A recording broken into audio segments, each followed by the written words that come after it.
we're really talking about a crisis within a crisis. This is really a national crisis amplified. So everybody's heard about the disproportionate way minorities, racial and ethnic minorities have been affected in this crisis. And that's really why we think in COVID trials, we need to make sure that we pay attention to that. Next slide, please. So at the moment, the status quo is unacceptable. There will be scientific and public health consequences if there's going to be a lack of racial and ethnic diversity in COVID-19 clinical trials. It will limit our knowledge of the biology of the disease. It'll also limit our knowledge of biomedical and social factors that drive racial and ethnic disparities, and will be unable to explore additional population level differences in treatment effects and safety. And we will have reputational implication because there will be a diminished public trust if the results of the trial reveal that we did not include diverse population in clinical trials. What we can do about it is really these inequities and disparities should actually inform the COVID-19 clinical trial agenda. And we can do that in the design by making sure that we engage minority patients in the design of COVID clinical trials and allow them to be included through the version of the inclusion-exclusion criteria we maintain in those trials. Operationally, we can embed them, those clinical trials in sites that are accessible to minority communities and anticipate and respond to logistical barriers those communities may have, whether it's childcare or transportation. And we also want to partner with trusted community stakeholder to develop targeted engagement, recruitment, and retention strategies.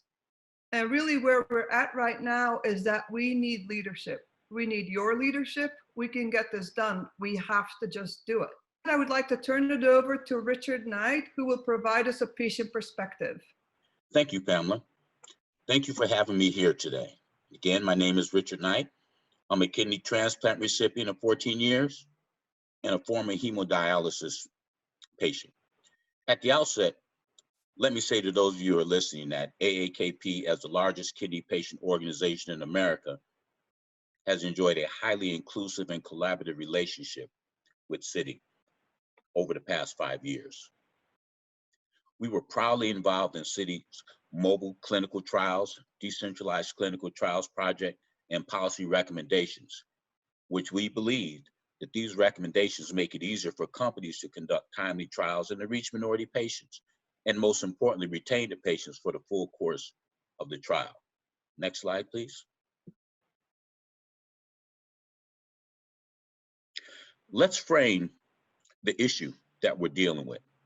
And we are really talking about a crisis. First, let's take a look at this from a state level. What this chart shows is the top 10 states where the gray bar represents the percentage of the populations that are African Americans, and the red bar represents the percentage of the percentage of the population that happens to be African American that has COVID-19 cases. You can see that it's disproportionately higher than the population that African Americans represent.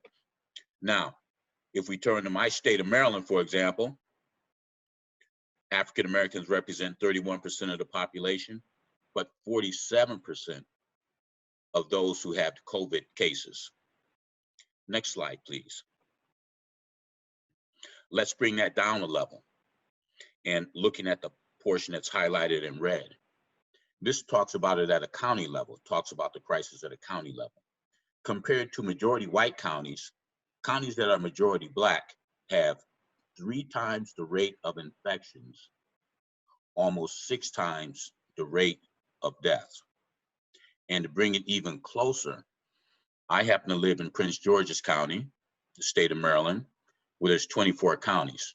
Prince George's County represents between 25 and 28% of the COVID cases for the entire state. And the population, African-American population in the county is 61%. Next slide, please. Well, one of the things that we've talked about in order to limit the spread of disease is social distancing. But let's look at what that means to some population, in this case, the African American population. If we focus on the orange colored items, we'll see that, first of all, African Americans represent 12% of the American workforce, but 25% of all food and courier delivery workers, 21% of postal workers, and 31% of public and urban transport workers, bus drivers, and things of that nature. So I think that that really highlights how significant and disproportionate the impact is on African Americans. So now that you've seen about the impact of COVID-19, I think you can understand why many of us in the advocacy community have really been frustrated by the lack of diversity in clinical trials for COVID-19 therapeutics. And it's even more frustrating when you consider that kidney patients were not included in some of the first trials. Given the massive risk and reality of kidney disease within Black and brown communities, we think that this must be addressed. Next slide, please. Well, I'm going to talk about how we can address some of these shortcomings. The first item I want to talk about is patient engagement, the concept and, if you will, strategy of patient engagement. By definition, meaningful involvement of patients, caregivers, clinicians, and other healthcare stakeholders throughout the entire research process, from planning the study to conducting the study and disseminating the results. Folks, I want to emphasize to everyone that it's no great mystery to increase the minority involvement through patient engagement. I'm a business person, and there's a simple rule. You devise your product or service for the audience most likely to need and benefit from it. I contend that effective patient engagement means involving the patients who are most in need or at risk. Patient engagement done right will get you minority patients. Next slide, please.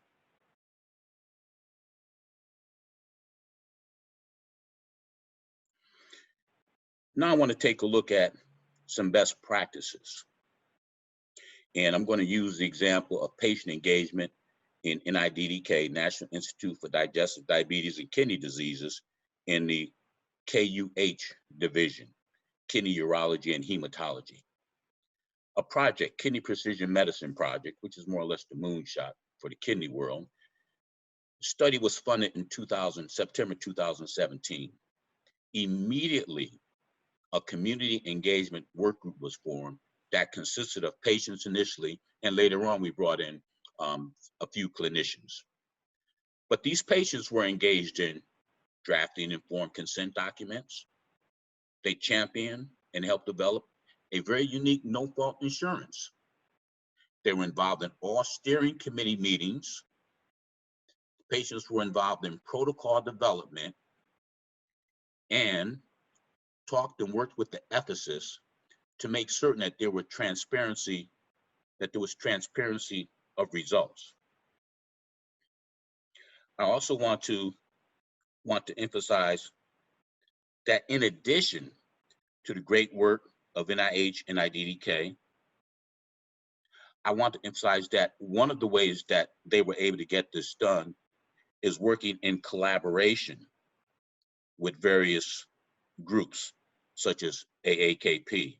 We, in turn, work in collaboration with organizations such as CTTI.